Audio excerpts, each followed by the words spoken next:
사실 여러분들은 지금 계사라는 주역의 10개의 전 중에 2개를 차지하는 이 계사전을 읽고 있는 거지만 사실은 지금 강의하는 내용은 중국 철학의 총론이라고 말할 수 있고요. 중국 철학 총론인 동시에 21세기 인류의 새로운 철학에 이것이 근본이 돼야 된다. 이것을 통해서 우리 철학을 새롭게 만들어야 된다.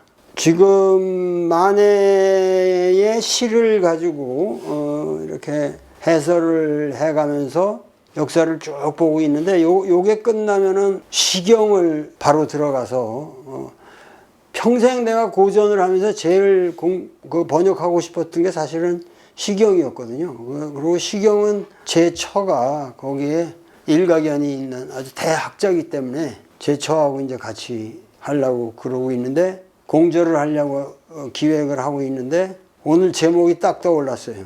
시경 그러지 말고 이거를 고조선의 노래 이렇게 하자. 고조선의 노래 시경.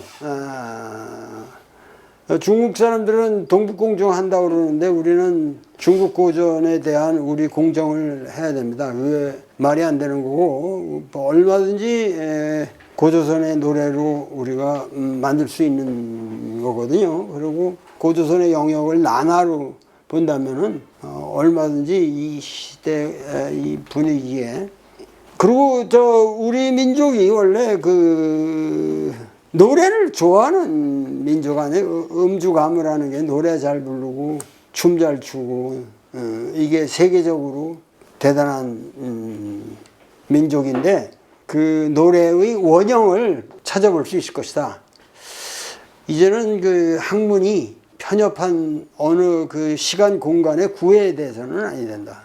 그저께 사실은 내가 옛날에 봤던 영화를 또 봤는데 옛날 여러분들 보셨을 거예요. 그 브래드 피트가 나오는 건데 트로이라는 영화가 있는데 그거를 요번에 다시 보니까는 또 일리어드를 좀 읽어야겠다 그런 생각이 네? 그 고전이라도 일리어드의 해석을 그렇게 멋있게 근데 그 영화를 옛날에 본 건데 다시 보니까 새롭더라고. 그리고 옛날에는 가보기 그 지역을 전부 내가 안 가본 데가 없이 샅샅이 가본 데거든. 그 가보고 나서 보니까 이해가 달라지더라고 그게 전체가. 그래서 근데 그 고전이라고 하는 거는 모든 사람의 거 아니에요 그게. 모든 사람의 거기 때문에 그 어느 특정인의 특정한 민족의 고전일 수 없다. 이태리 사람들이 로마 문화를 이태리 사람들이 독점할 수는 없는 거 아니에요 지금. 이태리 거라고 말할 수 없잖아요. 마찬가지로 지금 트로이의 전쟁이라는 게 반드시 뭐 그리스와 터키의 싸움이다 이렇게 볼 수 없는 거 아니에요. 그건 전혀 지금 개념이 다른 거니까 그런 의미에서 그리고 또 실제로 트로이 전쟁이 있었는지 그렇게 방대한 전쟁이 있었는데 그 흔적이 있어야 되는데 없거든요 사실. 기본이 픽션이라고 봐야죠. 최근에 그 고고학자가 그 발굴한 게 있잖아요. 그 트로이 지역을 시공 디스커버리의 그 한 시리즈물로 들어가 있었던 건데 원래 그 불란서 시리즈인데 상당히 좋은 시리즈죠. 거기서 나온 걸 보면은 그 하이니히 슐레이만이라는 사람이 그 지역을 집요하게 발굴을 해서 비슷한 걸 찾아냈는데 내가 보기에는 그거 가지고 트로이 국가를 증명하기는 좀 어려울 것 같아요. 거기서 나온 유물을 이제 그 금으로 만든 이 목걸이가 뭐 아주 대단하게 나왔는데 그 발굴자 부인이 그냥 파티장에 그거 하고 나와가지고 욕을 되게 먹었지. 야, 그게 네 개인 네 마누라 치장하라고 그게 몇천 년 동안 거기 있었던 거냐 아니야 그러고 아주 그 재밌어요 그게. 근데 고전은 공유되는 것이다. 그래서 계사전이야말로 우리의 사유의 원형을 우리가 지금 캐 들어가고 있는 것이라고 우리가 생각을 해야 된다. 근데 그 중에서 제일 결정적인 게 이름이량이라는 거죠. 근데 이 말 달콤한 내가 반복을 하는데 이 세계는 이 변화라는 말, 그러니까 여기라고 하는 거는 change란 말이에요. change. 그래서 이 classic of changes라고 뭐 change라고 그러든 뭐 changes라고 하든 book of changes 뭐 여러 가지 뭐 북도 원래는 이게 비블로스에서 온 거니까 경전이라는 뜻이 있는 거거든요. 이게 근데 변화라고 하는 것 자체를 인류의 모든 고전 세계가 변화를 저주했단 말이에요. 변화를 긍정적으로 보는 고전은 없어요. 여러분들 보통 종교다 그러면 뭐예요? 이 변화하는 세상을 버리고 불변의 천당으로 간다는 거예요, 결국은. 근데 사실을 알고 보면은 불교도 내가 오늘도 앉아서 그런 생각을 했는데 불교도 제일 명제가 이런 거 아니에요. 그 재행무상이라고 그러잖아요. 그러면 모든 행이 어떤 항상됨이 없다 이 말은 이 변화의 세상을 얘기하는 것 같지만 이건 다르단 말이야. 불교는 재행무상이라는 거는 이 상을 어디까지나 놓고 무상의 현실을 말하는 거지. 재행이 우리의 인생이라는 게 덧없다라든가 잠깐 왔다 가는 거 그냥 덧없다 무상하다. 재행무상이라는 것 자체가 변화하는 세계를 아주 근원적으로 긍정하는 게 아니란 말이야. 재행무상을 인식하는 동시에 뭐야? 이거를 갖다가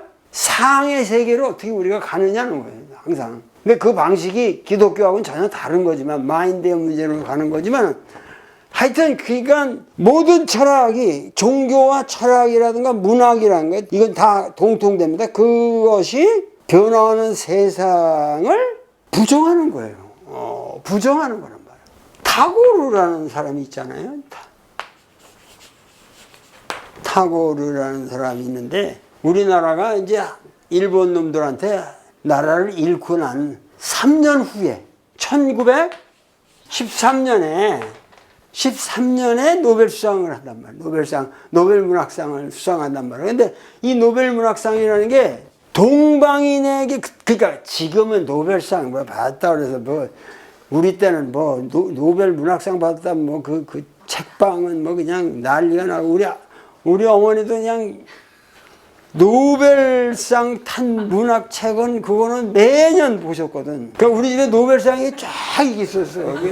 근데 그래서 내가 요새 재즈 피아노로 닥터 집하고 라라의 테마를 치는데 치면서 항상 생각하는 게 엄마가 그 닥터 집하고 그 읽고 계셨던 게 내가 생각이 나가지고 닥터 집하고를 근데 내가 그때 내가 중학교 3학년 때인가 그랬는데 중학교 2학년 때 3학년 때 그랬는데 그거를 보려고 그러는데 굉장히 그 읽기가 어렵더라고. 저 고유명사가 그 사람 이름들이 길고 기억이 안 돼가지고 이게 어느 놈인지 따라하기가 어렵더라고. 근데 어머니는 그걸 그렇게 잘 읽으셔서 아주 재미있게. 어머니한테 그 돌아가시 전에 이 닥터 집하고 영화를 보여드렸어야 되는 건데 하여튼 이 타고르가 이 사람은 완전 벵갈 그러니까 인도가 있으면 여기 이제 방글라데시가 있고 여기 칼카타가 있고 여기 이쪽이 전부 벵갈 그렇다고 이 인도가 아닌 게 아니고 벵갈어가 있고 또 말이 다르고 모든 게 다르죠. 근데 이 칼카타 지역을 중심으로 해서 이 라빈드라나트 타고르라는 집안은 거의 300년을 유지해온 아주 대부호의 집안이란 말이에요. 타고르는. 그러니까 완벽한 귀족이죠. 귀족 중에 귀족이에요. 이 사람은. 그래서 이제 어려서부터 학교 가서 공부하는 게 맞질 않아요. 전부 가정교사들이 다 귀족이니까 최고의 교육을 받는데 타고르는 벵갈어로 쓴 자기 시집을 영역해서 노벨상을 받을 정도로 영어가 대단했으니까. 그래가지고 1912년에 그 전해에 몸이 좀 불편하다고 해서 이제 배를 타고 런던으로 휴양차 가거든. 그러니까 그 귀족들이죠. 그러니까 몸 부족한데 가는 도중에 계속 배 안에서도 그 번역을 했다고 그래요. 그래가지고 기탄잘리라는 건데 기탄이라는 게 바가바트 기타는 기타라는 게 원래 이 기계 얘들은 노래 아니야 노래. 예. 안잘리라는 거 기탄잘리 안잘리라는 거는 두 손으로 떠받들어 이렇게 바친다 그런 얘기예요. 그러니까 신에게 두 손 공경하게 바치는 노래라 그런 의미거든. 기탄잘리라는 게. 그 기탄잘리라는 시를 그 화가가 그 칼카타에 있을 때 이 사람 집이 부오고 그러니까 와서 그림을 이 사람 스케치를 좀 했었다고. 그러니까 그때 사겨가지고 런던에 도착하니까 이 보여줬거든. 자기가 영역본을 보여주니까 이 화가가 자기 참 좋다고. 그러면서 자기 친구한테 이거를 보내도 되냐니까 아유 한번 평가를 받고 싶다고. 그런데 그 당시 내가 이름은 지금 까먹었는데 영국의 옥스퍼드 대학에서 시학을 강의하고 있던 아주 대단한 셰익스피어 전문가 한 사람한테 보내고 또 한 사람 보낸 게 예이츠한테 보냈단 말이야. 아일랜드에. 그러니까 예이츠가 이걸 보고 반해가지고 그러고 나서 1년 있다가 노벨상을 탄 거거든. 그게 재수가 정말 좋아도 정말 무지막지하게 좋았지, 재수가. 그래가지고, 이 책의 서문을 예이츠가 쓰고, 그 다음에 그거 평을 쓴 것이 에즈라 파운드가 쓴단 말이에요. 에즈라 파운드는 여러분들이 아시지만 그게 미국의 아주 천재적인 인물이고, 대단한 인물입니다. 시경을 자기 나름대로 그냥 한번 하나도 모르는 놈이 시경을 자기 나름대로 다시 리라이트 해가지고 책을 내, 시경이라고 해서, Book of Songs라고 그래서. 에즈라 파운드가. 그러니까 뭐, 안 하는 짓이 없는 사람이야. 근데 에즈라 파운드는 재미난 인물이에요. 뭐냐면은, 무지막지한 파시스트예요. 대시인이고, 문학계에 그렇게 발이 넓은 사람이. 그래가지고, 이탈리아에서 엄청 파시스트 운동을 하고 히틀러도 지원을 하고 이 정신이 좀 그 나중에 이게 정신병자로 판정을 받아가지고 미국의 감옥에도 그 정신병동 감옥에 오래 있다가 나중에 나와. 근데 그 에즈라 파운드는 하여튼 복잡한 사람인데 우리나라 사람들이 또 에즈라 파운드가 그런 정치적인 캐리어 갖고 있는 거 이런 건 모른다고. 예를 들면 뭐 우리나라 아주 보수 신학의 아주 근원이죠. 모든 보수 신학자들이 그냥 신처럼 보시는 칼 바르트 같은 사람은 또 재미난 건 아주 열렬한 커뮤니스트란 말이에요. 그런 거 모른단 말이에요, 사람들이. 이 사람은 아주 지독한 커뮤니스트고 실제로 노동운동하고 교회도 그 노동운동 교회로만 댕긴 사람이고 그런데 신학사상으로 보면 불트만이 훨씬 레디컬하지만 정치적으로 보면 불트만은 상당히 보수적이고. 인간 세상이라는 게 지금 우리나라도 우리가 별의별 경험을 지금 다 하고 있잖아요. 우리가 진보 정치인이라고 하는 사람들이 그냥 더러운 보수도 안 되는 꼬라지가 보이고 또 우리가 보수 그랬지만 그 보수가 도대체 우리나라에 무슨 보수가 있냐. 그 보수의 정체가 드러났을 때 너무도 지금 구역질 나는 그런 저질의 인간들이라는 것이 드러나고 있고. 그러니까 우리가 이런 그 정치적인 사태를 이렇게 경험하는데 타고르 얘기하다가 이렇게 흘렀구만. 타고르 얘기를 하면은 근데 어렸을 때부터 타고르 그러면은 뭐 동방의 등불 어쩌고 그 어마어마한 우리 민족을 칭찬하는 시를 쓴 사람이고 시성이고 한국 사람들에게 어떤 희망을 심어주었던 사람이라고 우리는 요새 젊은 사람들은 별로 모르겠지만 내가 자라날 때만 해도 타고르라는 건 거의 신적인 권위를 가지고 우리 민족에게 어떠한 굉장한 비전을 던져주는 시를 쓴 사람으로 알고 있었는데 내가 요번에 그 만의 시를 쭉 보면서 그 픽션의 정체를 좀 알게 됐단 말이에요. 그 픽션에. 그러니까 우리가 굉장히 암울하던 시대에 동양인으로서 이제 노벨상을 받고 게다가 또 그 노벨상이라는 게 문학상으로서 시를 가지고 그걸 받은 게 최초란 말이야. 그리고 이 사람이 받을 만큼 벵고로로 뭐 시곡이라든가 뭐든 소설이라든가 시곡, 이 다양한 문예 활동이 축적되어 있기는 했어요. 그리고 이 사람이 1861년생이니까 이때 벌써 52살, 3살 뭐 일을 했다니까 사실이 젊어서 받은 게 아니란 말이에요. 이 노벨상이라는 것도 옛날에는 신문사라는 게 특종을 누가 물어오느냐 가지고 경쟁하는 거예요. 그러니까 타고르는 우리나라 언론계에서 본다면 특종 중에 특종이거든. 그러니까 1816년에 최남선이가 뭐 진학문인가 하는 사람 동경에 있는 유학생 보고 이 타고르가 온다니까 거기 가서 뭐 하나 좀 받아봐라. 만나가지고 한국에서 잡지에 소속한 사람인데 한국인을 위해서 뭐 좀 써줄 수 없냐. 특별한 건 내가 지금 써줄 수 없어도 시는 하나 써줄 수 있겠다. 근데 이거 안 쓰고 간다고. 결국 빵꾸 낸 거예요, 그게. 안 써내고. 그러니까 이 청춘이라는 잡지에서는 빵꾸가 나가지고 만난 건 사실이니까 그 만났던 그것에 대한 기사를 길게 쓰고 썼다는 시를 붙였는데 그 이전에 나온 시집에서 베껴온 거야, 그거는. 그러니까 아니죠, 그게. 전혀 사기를 친 거지, 그 소년이라는 잡지가.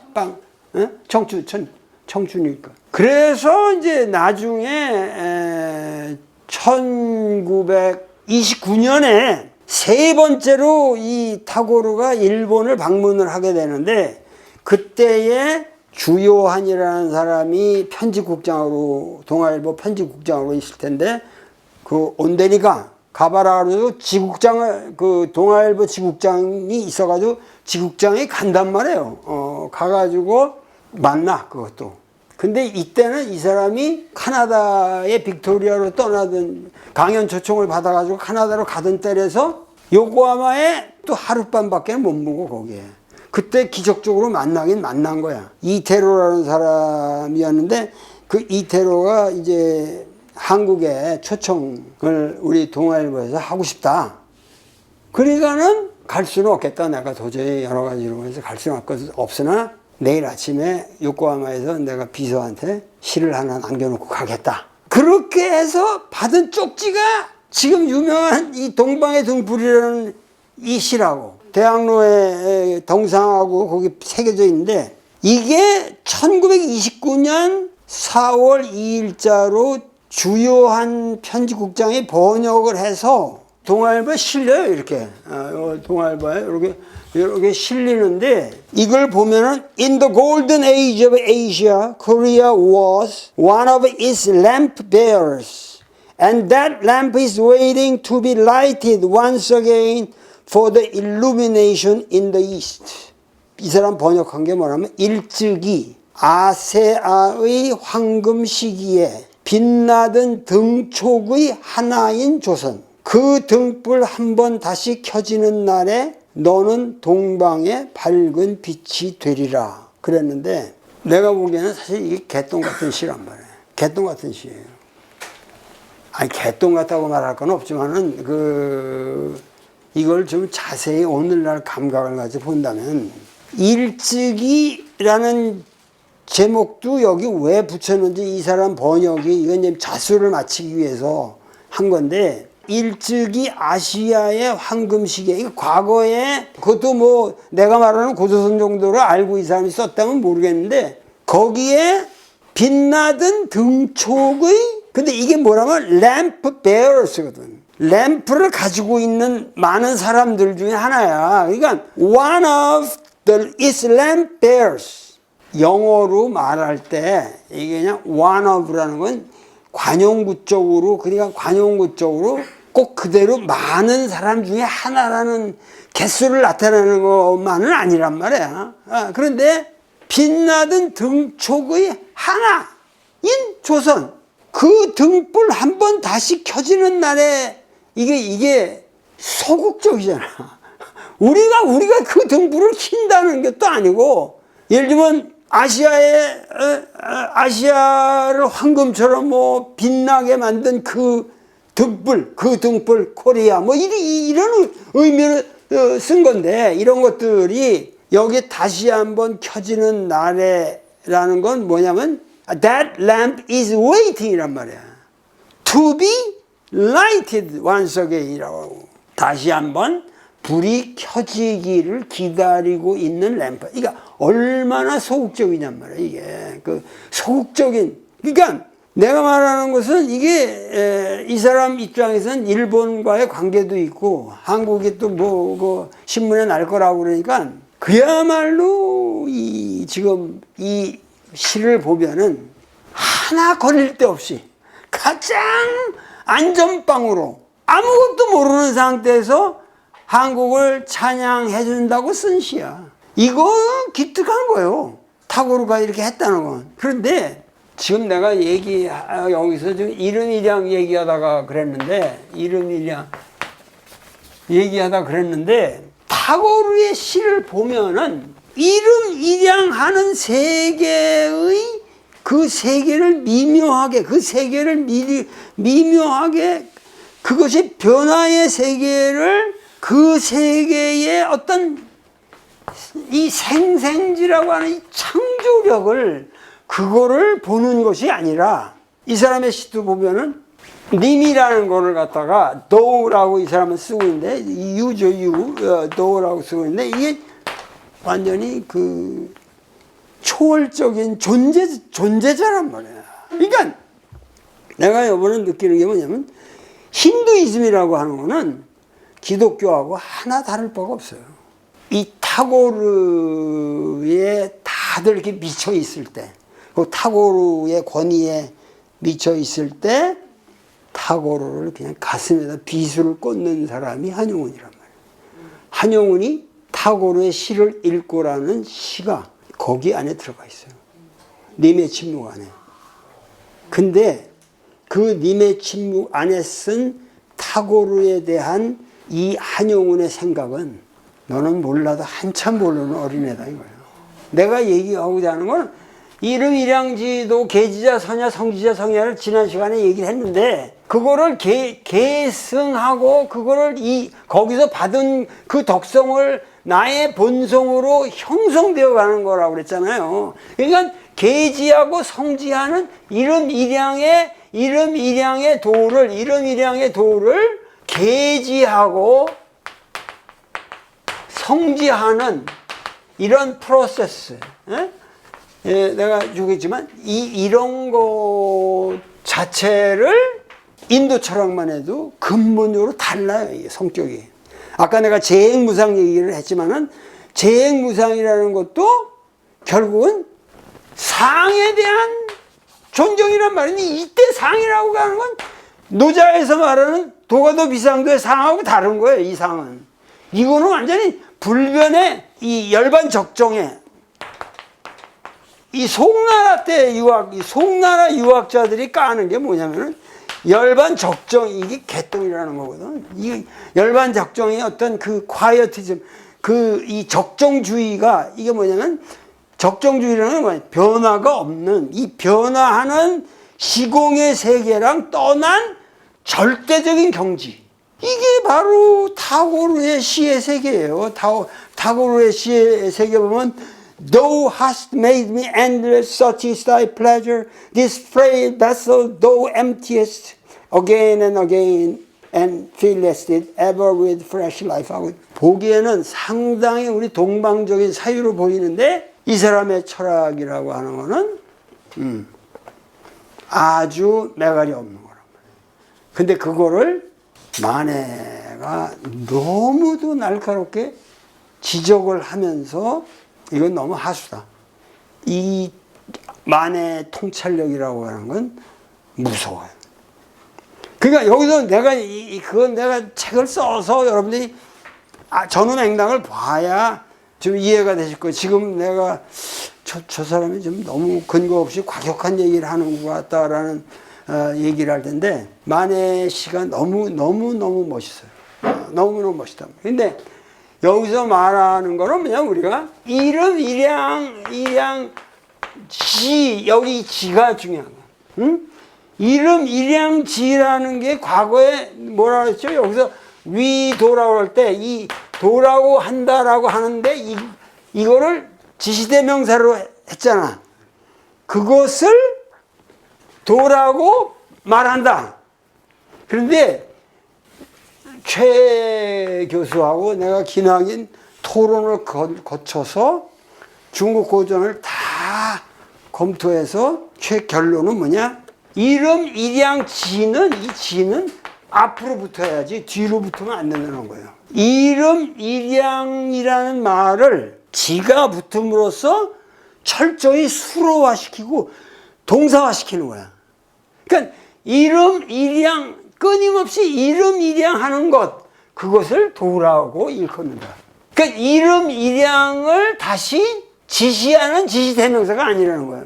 이거는 특별히 지라는 것 자체가, 그러니까 중용에도 천명지위성이라고 하면은 하늘이 명하는 것, 이거를 천명을 지시대명사로 받는 것처럼 일본 사람들의 훈독이란 말이야. 일본 사람들 그리고 하늘이 명하는 것, 그것을 일컬어 성이라 한다. 그렇게 하는데 그게 아니라 하늘이 끊임없이 인간에게 명하는 것, 그것을 성이라 하면 이게 앞으로 붙어야 한단 말이야, 이게.